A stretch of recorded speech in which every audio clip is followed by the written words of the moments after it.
The message arrived on a cold Tuesday morning in December. Ambassador Williams sat in his office on Luna Station, staring at the holographic display that showed the official seal of the Galactic Council. After 40 years of requests, applications, and diplomatic meetings, they had finally given humanity an answer. "We are pleased to inform Earth that your request for a military vessel has been approved," the message began. Williams felt his heart race with excitement. Finally, humanity would have its chance to prove itself among the stars. But as he continued reading, his excitement turned to confusion, then anger. The Galactic Council was giving Earth a single ship, not a fleet, not even a modern vessel. They were offering humanity a 200-year-old Corthani heavy cruiser that had been sitting in a scrapyard for the past 50 years. The ship was called the Resilience, though Williams doubted there was much resilient about it anymore. The technical specifications made his stomach sink. Most of the important systems had been removed. The quantum core was gone. The primary weapon systems were stripped out. Even the navigation computers had been taken. What remained was basically a giant metal shell floating in space. Williams knew this was not generosity. This was mockery. The alien species that controlled the Galactic Council had grown tired of humanity's constant requests to join their space forces. Instead of simply saying no again, they had decided to give Earth exactly what it asked for, knowing it would be useless. The council members probably expected humanity to take one look at the worthless hulk and quietly give up their dreams of space exploration. Or maybe they hoped the humans would try to fly it and eliminate themselves through their own stupidity. Either way, the aliens would be rid of the annoying species from the small blue planet. But Ambassador Williams had spent decades studying human nature, and he knew something the aliens did not understand. Humans had a terrible habit of succeeding when everyone expected them to fail.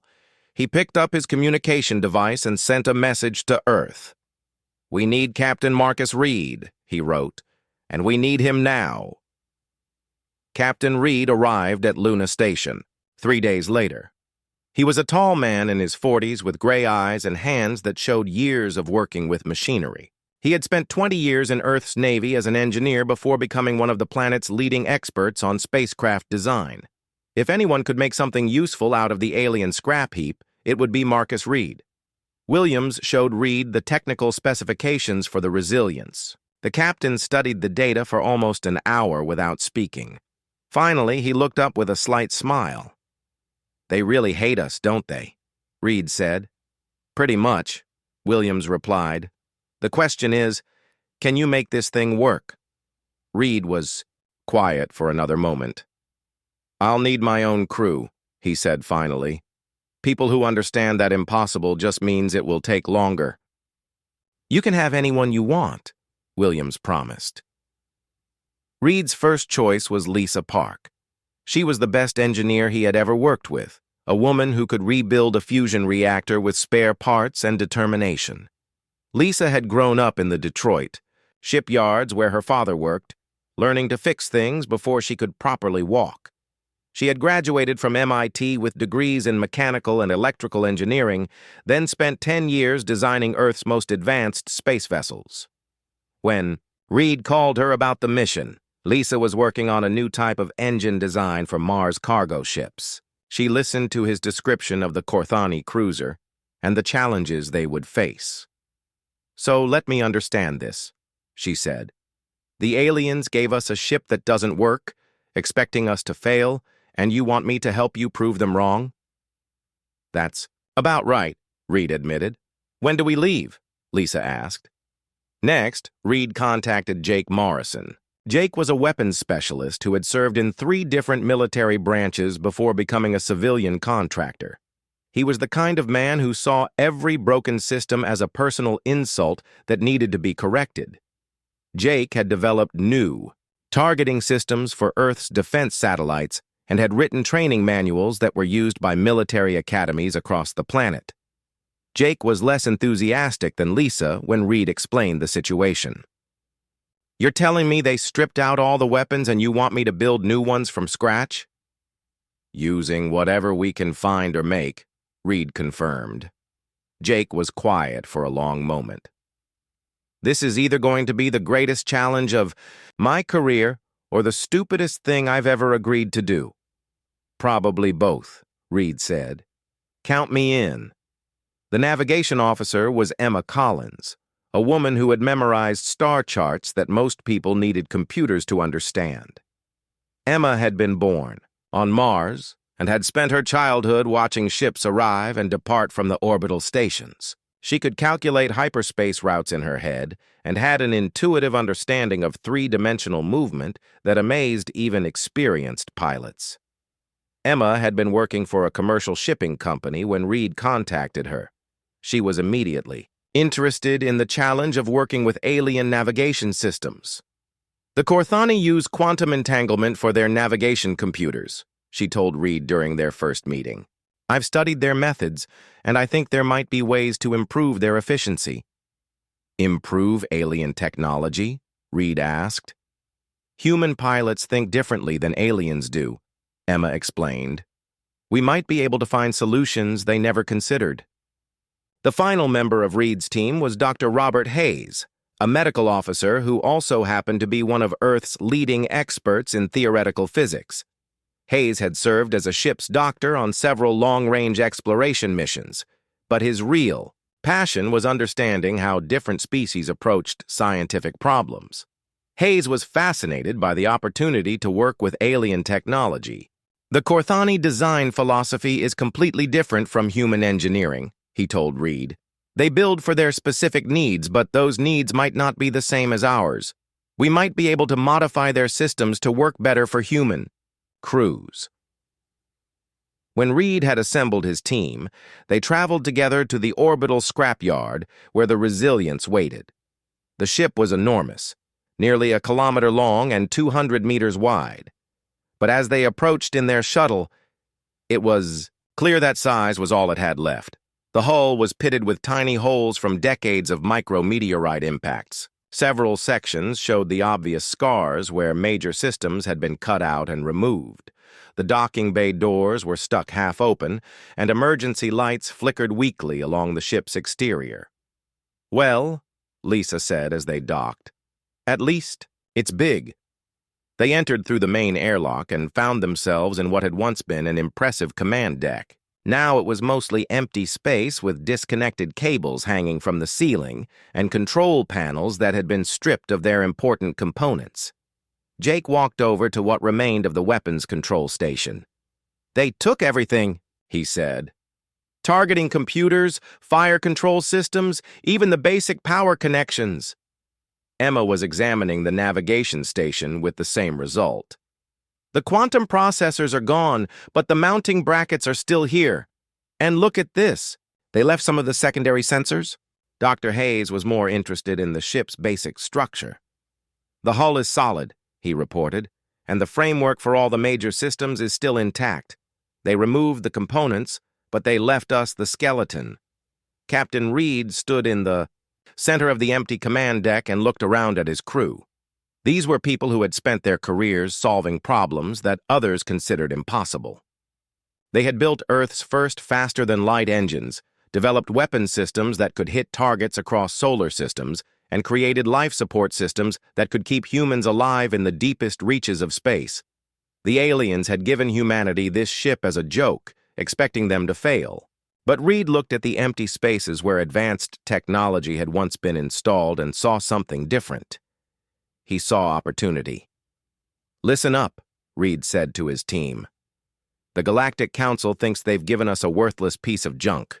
They expect us to look at this ship, realize we can't make it work, and quietly give up our dreams of joining them among the stars. He paused and looked each of his crew members in the eye. They're about to learn that they've made the biggest mistake in galactic history. We're going to take their worst ship and turn it into something that will make them respect humanity forever. And we're going to do it using nothing but human engineering and the refusal to accept that anything is impossible. The crew of the Resilience had no idea that their next few months of work would change the course of galactic civilization forever. They only knew that they had been given an impossible challenge, and humans had never been very good at accepting the word impossible. The first month aboard the Resilience was pure chaos. Captain Reed's crew lived in temporary shelters they set up in the ship's massive cargo bay while they worked 16-hour days mapping every system, cable, and component that remained in the ancient vessel. The work was dirty, dangerous, and often seemed hopeless. Lisa Park had claimed the main engineering section as her domain. She crawled through access tunnels that were barely wide enough for a human, following power conduits that the Korthani had designed for their smaller bodies. Every day she discovered new problems. The aliens had not just removed the important components, they had deliberately damaged connection points to make repairs more difficult. They wanted to make sure we couldn't put anything back, Lisa told Reed during one of their evening progress meetings. Her uniform was torn and covered with grease, and she had a cut on her forehead from hitting her head on a low beam. But they made a mistake. They left the basic power distribution network intact because they thought we would never understand how it worked. Lisa had been studying Korthani engineering principles during her off hours, comparing them to human electrical systems. The aliens used a completely different approach to power management, but the basic physics were the same. Where humans used centralized power plants feeding multiple systems, the Korthani had designed distributed networks with smaller generators throughout the ship. Their system is actually more efficient than ours in some ways, Lisa explained. If we can build new generators that fit their network, we might be able to get more power than the original ship ever had. While Lisa worked on power systems, Jake Morrison had taken over the weapons bay. The space was enormous, nearly 200 meters long and 50 meters wide. The mounting points for the original Korthani energy cannons were still there, but everything else had been stripped out. Jake had brought detailed scans of human railgun systems with him, and he was comparing them to the alien mounting points. Railguns were different from energy weapons in fundamental ways. Instead of firing beams of concentrated energy, they used magnetic fields to launch solid projectiles at incredible speeds. The impact of a railgun projectile could punch through almost any shield or armor. The problem is power, Jake explained to Reed. A railgun needs enormous amounts of electricity in very short bursts. The original Korthani power systems were designed for steady energy output, not sudden massive draws. But Jake had an idea. If Lisa could build generators that provided more power than the original ship design, and if he could create capacitor, banks to store that power between shots, he might be able to build weapons that were more powerful than anything the Korthani had ever imagined. Emma Collins had discovered that the navigation section was in better shape than anyone had expected.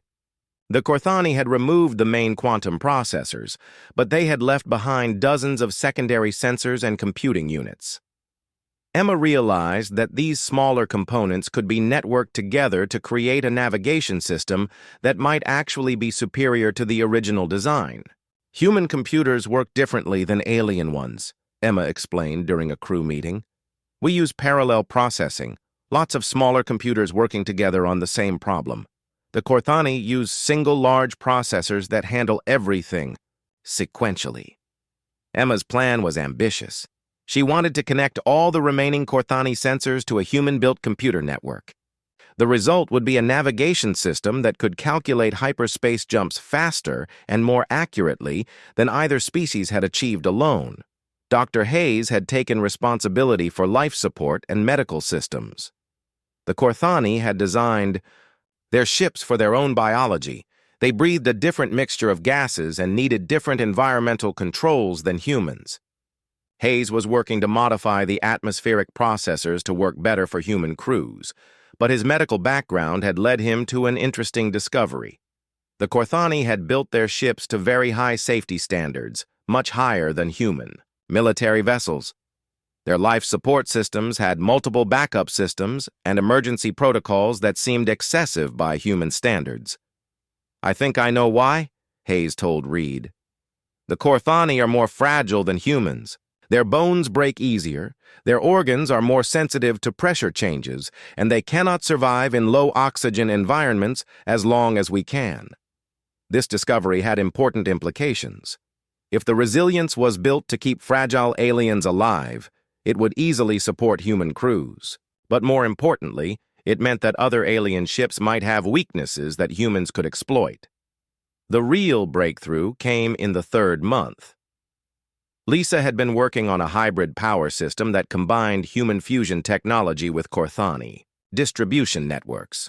She had built a small test unit in her workshop and was ready to connect it to one of the ship's secondary power grids. The crew gathered in the engineering section to watch the test. Lisa had warned them that the system might overload and cause explosions, but everyone wanted to be there for what could be their first major success. Lisa activated the fusion reactor and slowly brought it online. Power readings climbed steadily on her monitoring screens. When the system reached full output, the numbers showed something that made everyone stare in amazement.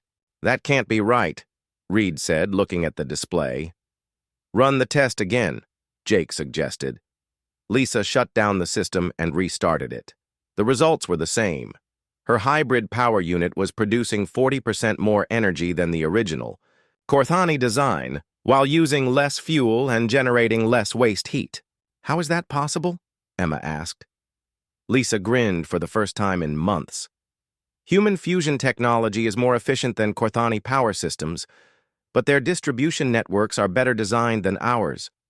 When you combine the best of both approaches, you get something better than either species achieved alone." The success with the power system energized the entire crew. Jake immediately began redesigning his weapons to take advantage of the increased power availability. Emma started calculating what the improved energy supply would mean for her navigation systems. Dr. Hayes began working on upgrades to life support that would make the ship more comfortable and efficient than any vessel in the human fleet. But their work had not gone unnoticed. The orbital scrapyard where they were working was monitored by automated sensors that reported to the Galactic Council. When the Resilience's power signature suddenly increased by 40%, alarms began sounding in alien government offices across multiple star systems. Reed received his first official communication from the Galactic Council 2 days after Lisa's successful test. The message was polite but firm. Human modifications to the donated vessel should be limited to basic repairs needed to make the ship functional. Any advanced improvements might be considered violations of galactic technology sharing treaties. Reed read the message to his crew during their evening meeting. "They're getting nervous," he said. "Good," Lisa replied. "They should be." Jake had been working on targeting systems all day and was tired and frustrated. "What are they afraid of? That we might actually succeed?" "That's exactly what they're afraid of," Dr. Hayes said quietly. "They gave us this ship expecting us to fail. If we succeed, it makes them look foolish. If we exceed expectations, it makes them look weak." Reed looked around at his crew. In 3 months, they had transformed from a group of talented individuals into a team that could accomplish things none of them had thought possible. Lisa's power systems were producing energy levels that impressed even alien observers. Jake's weapons were taking shape in ways that would revolutionize space combat. Emma's navigation systems promised capabilities that could change how the entire galaxy thought about space travel. "Let them be nervous," Reed decided. "We have work to finish." The crew returned to their tasks with renewed determination. They had proven that human engineering could improve on alien technology. Now they needed to prove that their improvements could make a difference in the real world. None of them realized that their next test would come much sooner than expected, and that the galaxy was about to discover what happened when humans were given something they were expected to fail with, the yacht. Resilience was coming back to life, and it would soon be time to show the galaxy what human determination could accomplish. The Resilience had been flying for 3 days when the distress signal reached them. Captain Reed was on the bridge testing Emma's new navigation system when the communication console lit up with an emergency transmission. The message was in Korthani, but the ship's translation system was still working. "This is merchant vessel Blue Current requesting immediate assistance. We are under attack by Vorthon raiders. Our shields are failing and we have wounded crew members. Any ship receiving this message, please help us." Reed looked at his crew. They were still in the middle of their shakedown cruise, testing systems that had never been used in real conditions. The Resilience was barely 6 hours away from human space, and they had not planned to encounter any other ships during their test flight. "How far away are they?" Reed asked Emma. Emma checked her instruments. "About 2 light hours from our current position. The signal is 15 minutes old, so whatever is happening might already be over." Jake looked up from his weapons console. "Are we really considering this? We don't even know if our systems work in combat." "The Vorthons are raiders," Dr. Hayes said quietly. "They attack merchant ships and sell the crews as slaves.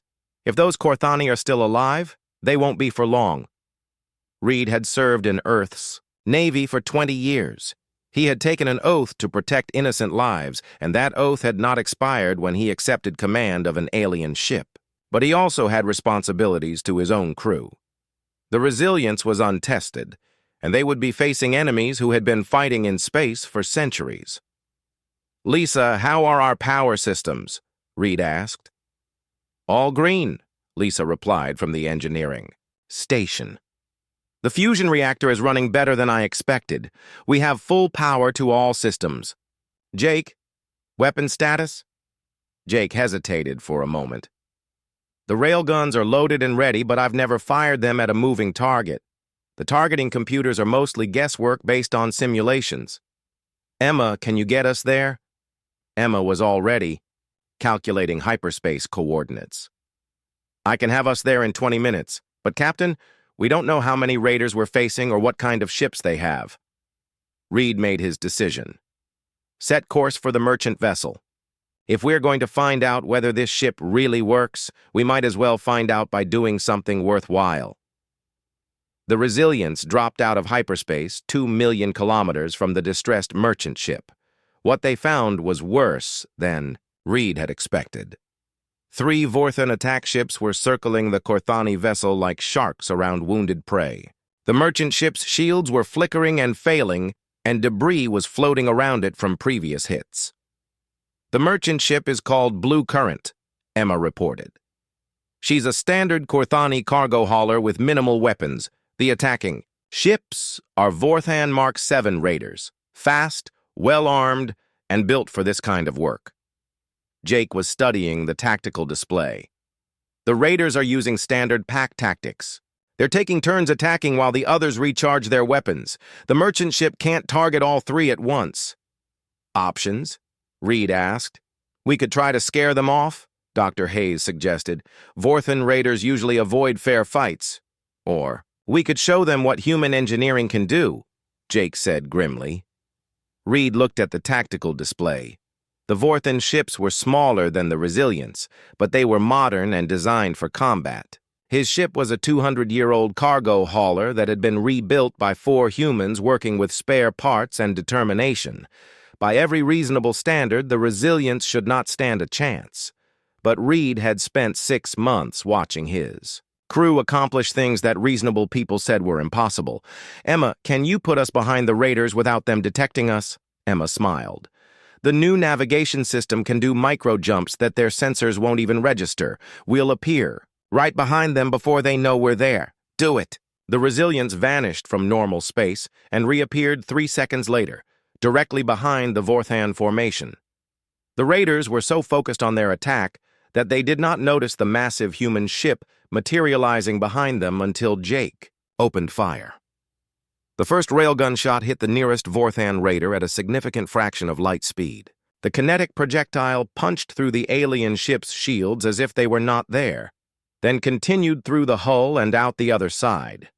The raider exploded in a brilliant flash that temporarily blinded the sensors of the other 2 ships. "Direct hit," Jake reported, his voice filled with amazement. "Their shields couldn't even slow down the projectile." The surviving Vorthon ships tried to scatter, but Emma's navigation system allowed the Resilience to stay with them. The human ship could change direction faster than the raiders could react, thanks to the micro-hyperspace jumps that Emma had programmed into the maneuvering system.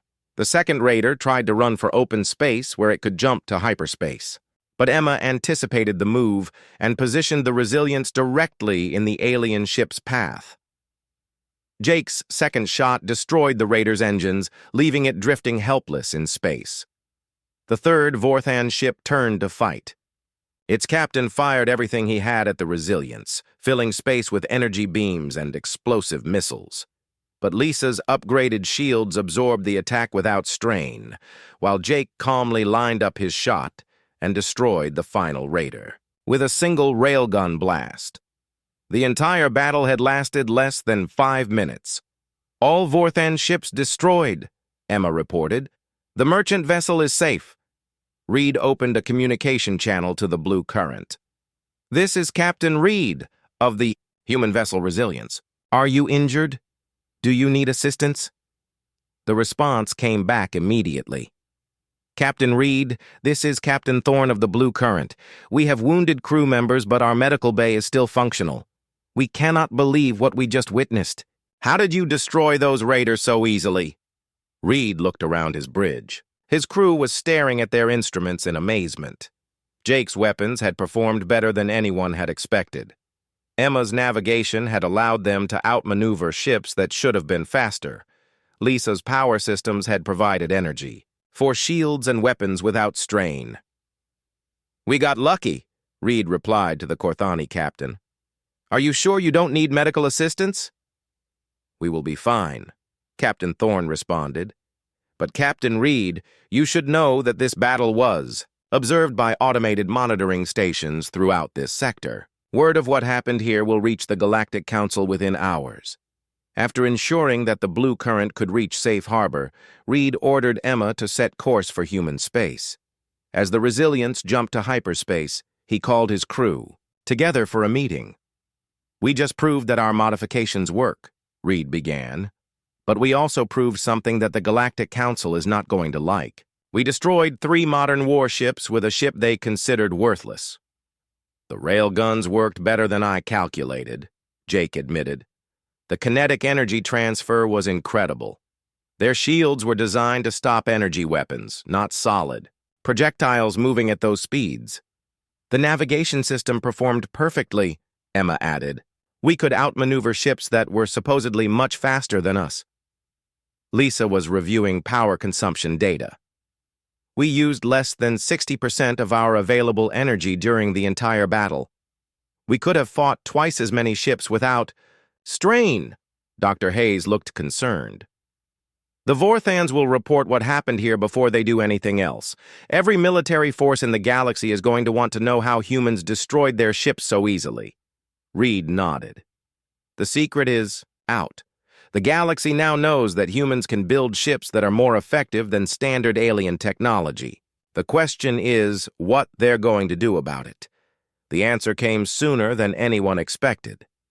6 hours after the battle, the Resilience received a priority message from the Galactic Council. The transmission was marked with the highest level of urgency, and it was addressed directly to Captain Reed.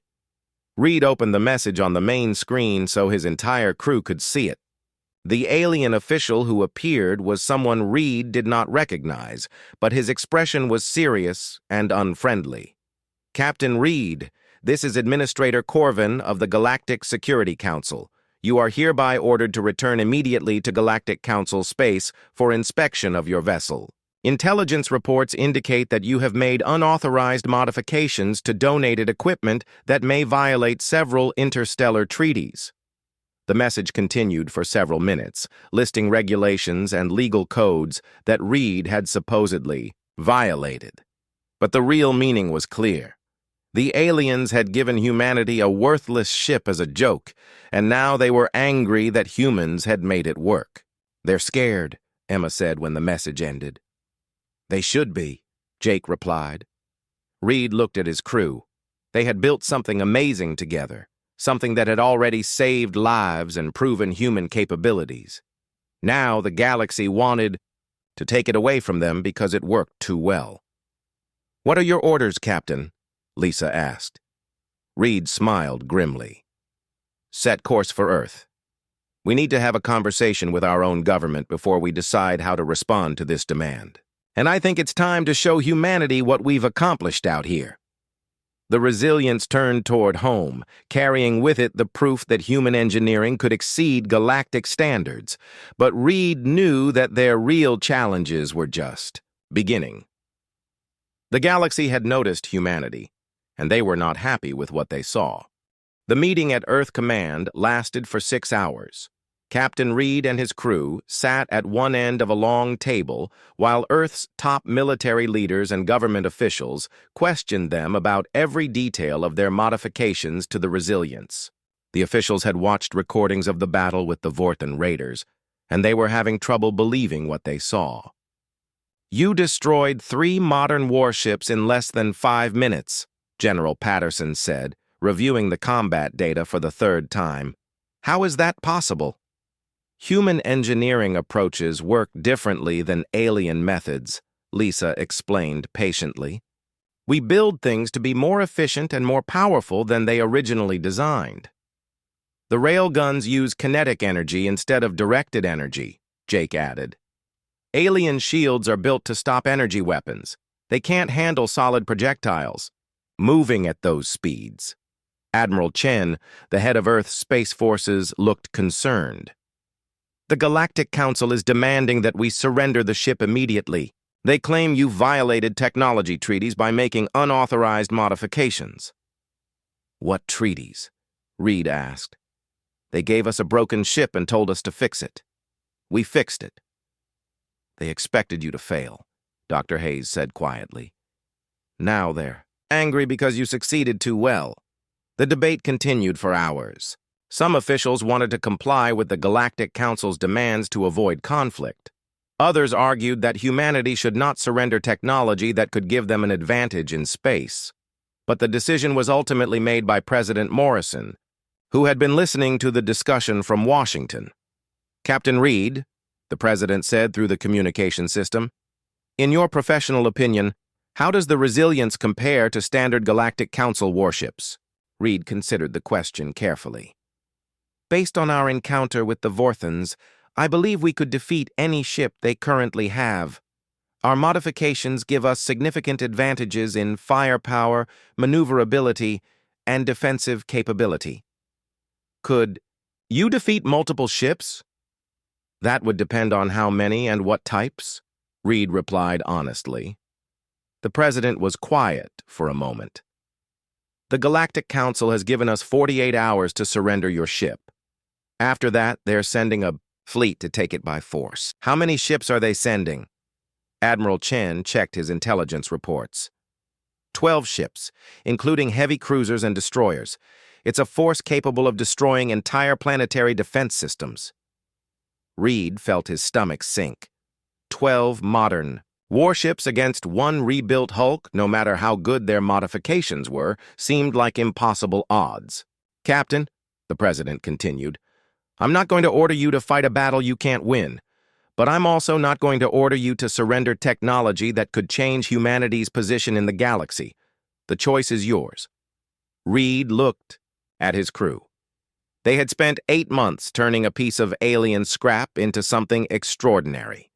They had proven that human ingenuity could exceed galactic standards. Now they were being asked to either give up their achievements or fight against overwhelming odds. What do you think? Reed asked his team. Lisa spoke first. I didn't spend 8 months building the best power systems in the galaxy just to hand them over to people who never believed we could succeed. Jake nodded. Those weapons represent everything I've learned about combat engineering. I'm not giving them up without a fight. Emma was studying star charts on her tablet. I've been working on some new navigation techniques that might give us advantages in a larger battle. I'd like to see if they work. Dr. Hayes looked at the medical and technical data from their encounter with the Vorthans. The aliens underestimated us once. They might be making the same mistake again. Reed made his decision. Admiral Chen, please inform the Galactic Council that the Resilience will not be surrendering. We'll meet their fleet at the edge of human space in 48 hours. The next 2 days were a whirlwind of preparation. The crew worked around the clock to implement final modifications that might give them advantages in a larger battle. Lisa pushed their power systems beyond all safety recommendations, creating energy output that could power weapons and shields simultaneously at maximum capacity. Jake installed additional railgun systems and improved his targeting computers with new algorithms designed to track multiple targets at once.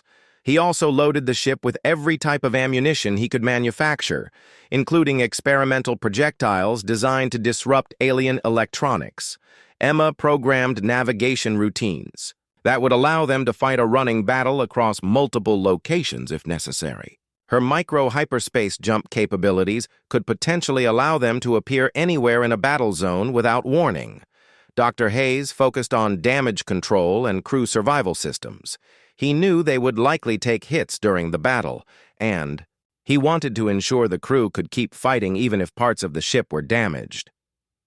On the morning of the second day, Reed received a final communication from the Galactic Council. The message was delivered by Admiral Corvin of the Altarian Federation, one of the most powerful species in galactic politics. "Captain Reed," the alien admiral began, "you have 48 hours to reconsider your position. The fleet we are sending has enough firepower to destroy your ship and everything around it. This is not a negotiation. This is a final warning." Reed looked at the message for a long moment, then deleted it without responding. He had said everything he needed to say. Now it was time to prove whether human determination could overcome galactic arrogance. The Resilience left Earth orbit 12 hours before the deadline, heading for the coordinates where the alien fleet was expected to arrive. Reed wanted to choose the battlefield rather than let the aliens dictate terms of engagement. As they traveled through space toward what might be their final battle, Reed gathered his crew on the bridge. These 4 people had become more than just colleagues during their months of work together. They had become a team that could accomplish things none of them had thought possible. "I want you all to know," Reed said, "that regardless of what happens in the next few hours, we've already won. We proved that humans can build technology that exceeds galactic standards. We saved lives with our ship. We showed the galaxy that humanity deserves respect. And now we're going to show them what happens when they try to take away something we've earned," Jake added grimly. The crew took their positions as the Resilience approached the coordinates where 12 of the galaxy's most advanced warships were waiting to destroy them. Reed looked around his bridge one last time, proud of what they had accomplished and ready to defend it against any odds. "Emma, drop us out of hyperspace right in the middle of their formation," Reed ordered. "Let's show them what human engineering can really do." The Resilience dropped out of hyperspace directly in the center of the alien fleet formation. 12 advanced warships surrounded them in a perfect sphere, their weapons already charged and ready to fire. Admiral Corvin's flagship was a massive Altarian battlecruiser that was twice the size of the human ship. "This is Admiral Corvin to the human vessel." The communication came immediately. "You are surrounded and outgunned. Surrender immediately and your crew will be treated according to galactic law." Captain Reed looked at his tactical display. The alien ships had positioned themselves perfectly to prevent escape, with overlapping fields of fire that should make survival impossible for any single vessel. It was a textbook formation designed to end battles quickly and decisively. "This is Captain Reed," he replied calmly. "We decline your offer." Reed turned to his crew. "Emma, begin evasive pattern alpha. Jake, target their flagship first. Lisa, give me everything the reactor can handle." The battle began when Jake fired the first shot. His railgun projectile crossed the space between ships in less than a second, striking Admiral Corvin's flagship directly amidships. The kinetic impact punched through the alien ship's shields and hull, causing massive internal damage and destroying several weapon systems. "Direct hit on the flagship," Jake reported. "Their main guns are offline," but the other 11 ships immediately returned fire. Energy beams and missiles filled the space around the Resilience as the alien fleet unleashed everything they had. For a moment, it seemed impossible that any ship could survive such concentrated firepower. Then Emma's navigation system proved its worth. The resilience vanished from normal space, just as the alien weapons reached its position, reappearing 3,000 kilometers away before the enemy gunners could adjust their aim. The micro-hyperspace jump happened so quickly that the alien sensors registered it as a sensor malfunction rather than actual movement. "How did they do that?" came a confused transmission from one of the alien ships. Jake used the confusion to destroy his second target. A Corthani heavy cruiser exploded in brilliant fire as a railgun projectile tore through its reactor core. The aliens were learning that their energy shields provided no protection against solid projectiles traveling at relativistic speeds. Admiral Corvin's voice cut through the communication channels. "All ships, focus fire on the human vessel. Use concentrated beams to overwhelm their shields." The remaining 10 ships adjusted their tactics, coordinating their attacks to hit the resilience from multiple directions simultaneously. But Emma was already implementing her next surprise. Instead of dodging the incoming fire, she jumped the resilience directly behind the attacking formation. "They're behind us," an alien captain reported in panic. Jake systematically destroyed 2 more ships before the aliens could turn to face their new position. His targeting computers, enhanced with human pattern recognition software, were anticipating alien tactical responses faster than the enemy commanders could formulate new strategies. Dr. Hayes, monitoring the battle from his medical station, noticed something interesting in the alien communication intercepts. "Captain, their crew efficiency is dropping rapidly. I think they're experiencing stress-induced performance degradation."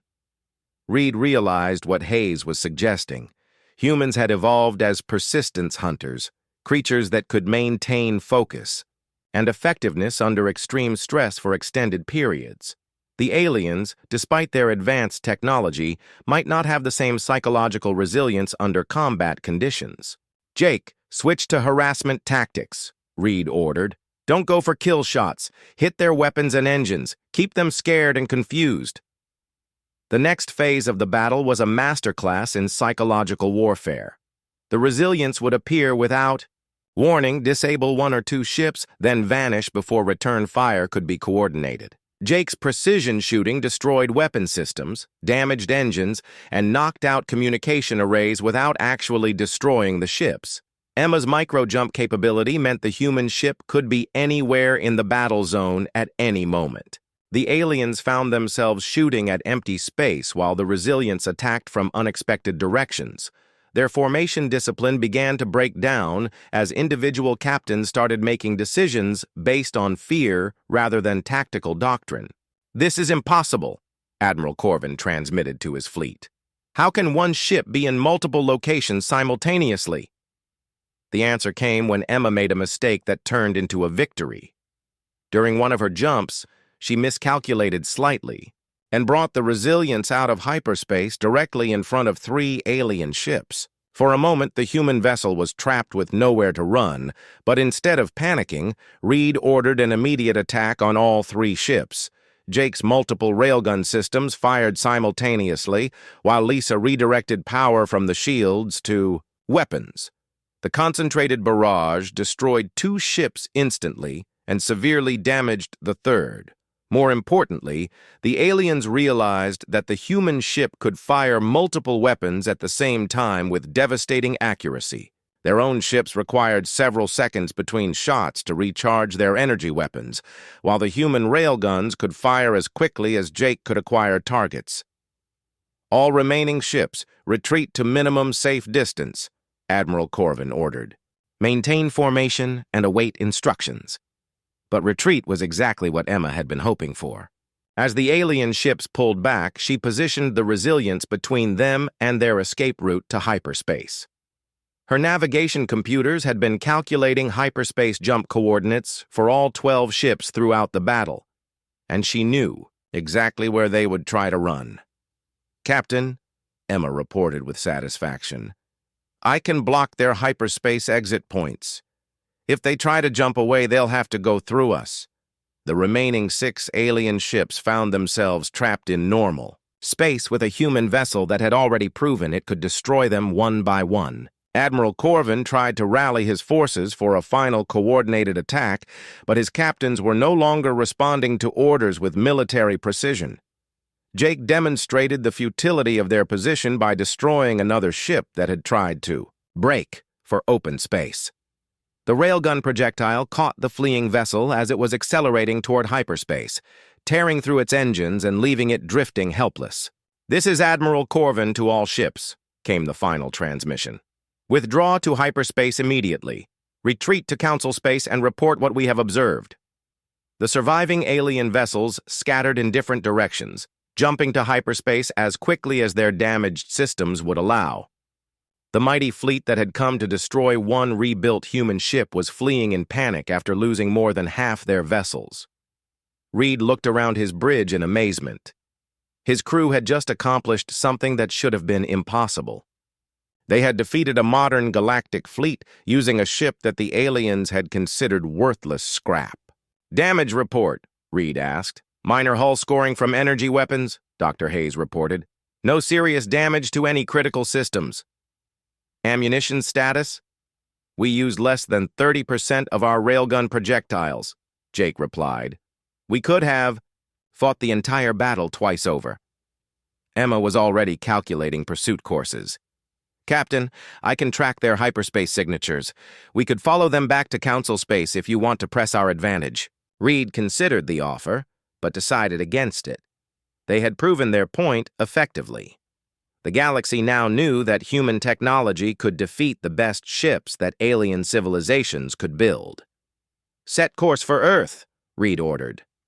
"I think we need to have another conversation with our government about humanity's place in the galaxy."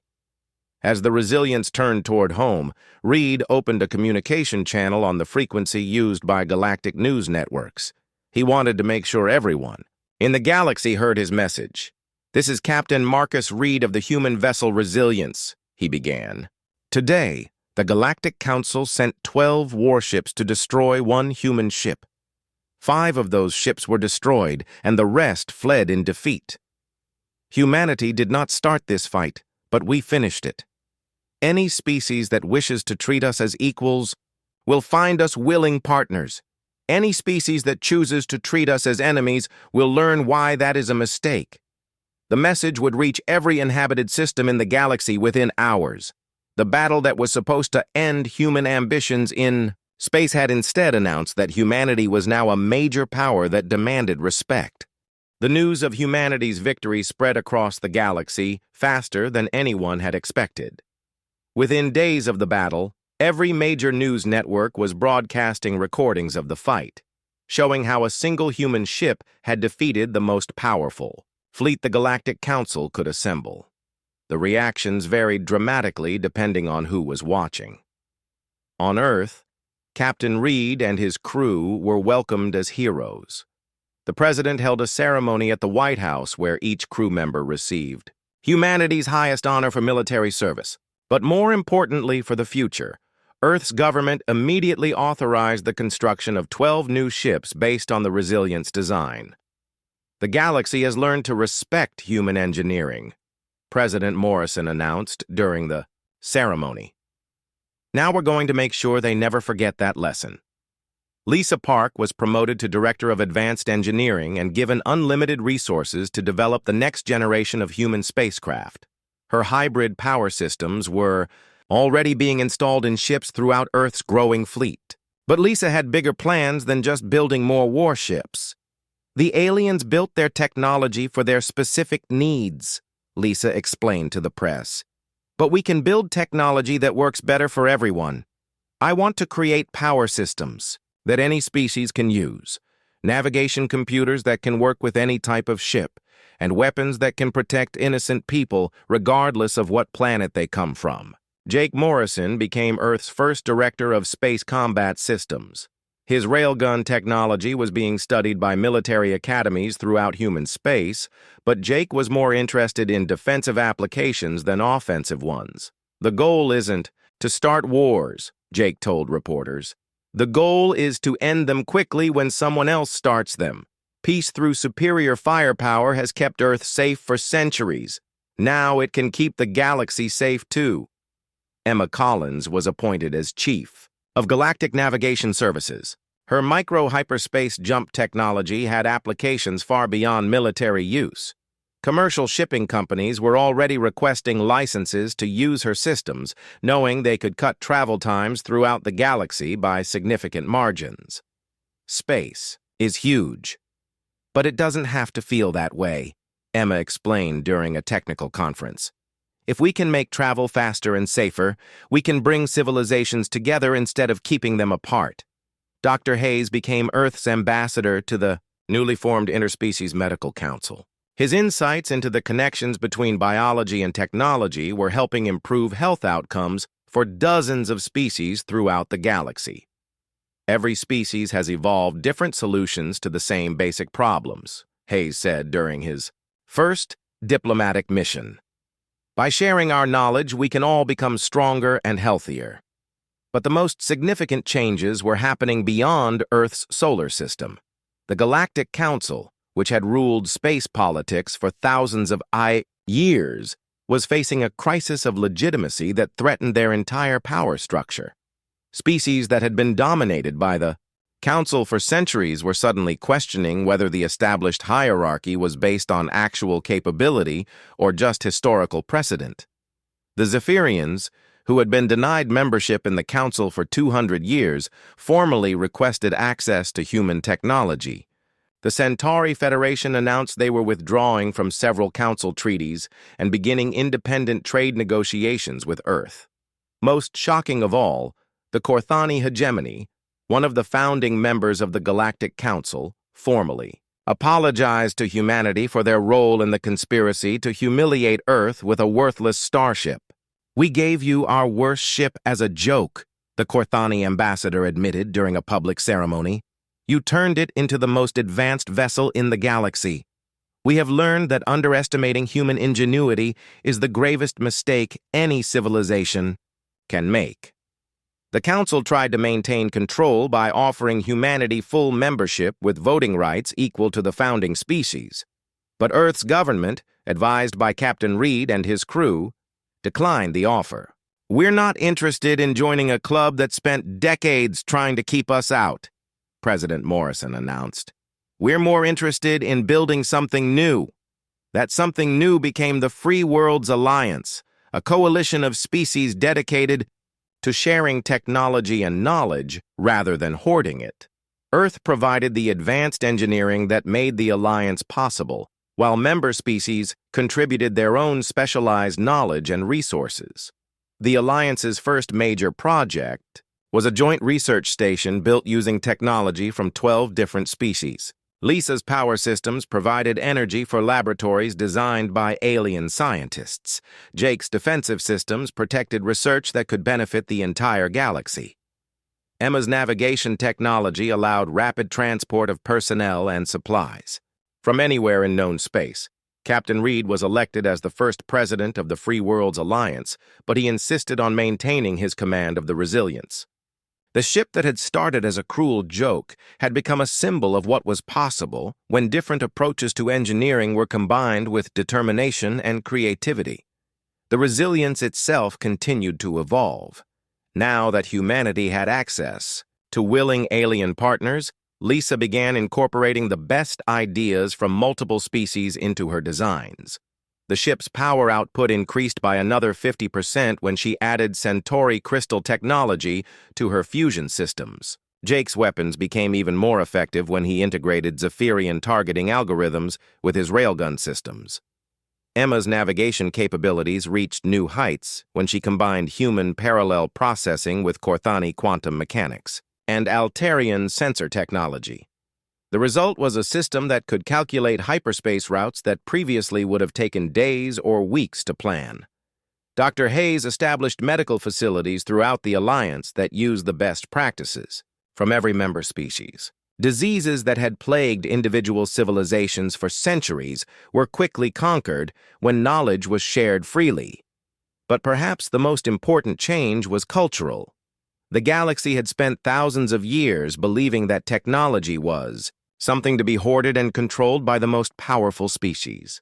The Free Worlds Alliance proved that sharing knowledge made everyone stronger.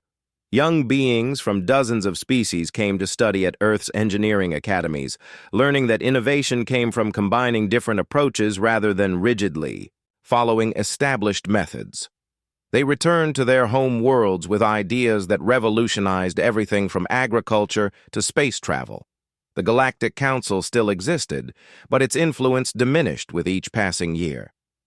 Species that had once competed for council approval now collaborated on projects that benefited everyone.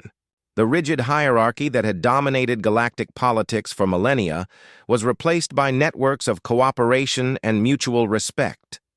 Captain Reed stood on the bridge of the Resilience 5 years after the battle that had changed everything. The ship looked completely different now, enhanced with technology from dozens of species, but still recognizably the vessel that 4 humans had rebuilt from alien scrap. Lisa joined him at the viewing window, looking out at the construction of humanity's newest starship. This one was being built from scratch using everything they had learned, and it would be twice as powerful as the current Resilience. "Do you ever regret taking command of a ship everyone expected to fail?" Lisa asked. Reed smiled, thinking about everything they had accomplished. "The aliens gave us their worst starship ever, expecting it to be our tomb. Instead, it became the foundation for a new kind of galactic civilization." He looked around the bridge where his original crew still worked together, now surrounded by beings from a dozen different species who had come to learn human engineering principles. "I think we proved that with enough determination and the willingness to try new approaches, there's no such thing as a hopeless situation. There are only opportunities that haven't been properly understood yet." The Resilience turned toward its next mission, carrying with it the knowledge that had transformed the Galaxy. The ship that was meant to humiliate humanity had instead elevated every species to new heights of achievement and cooperation. In the end, the greatest weapon wasn't the railguns or the shields or the advanced navigation systems. It was the simple, human conviction that anything was possible if you refused to accept that it wasn't.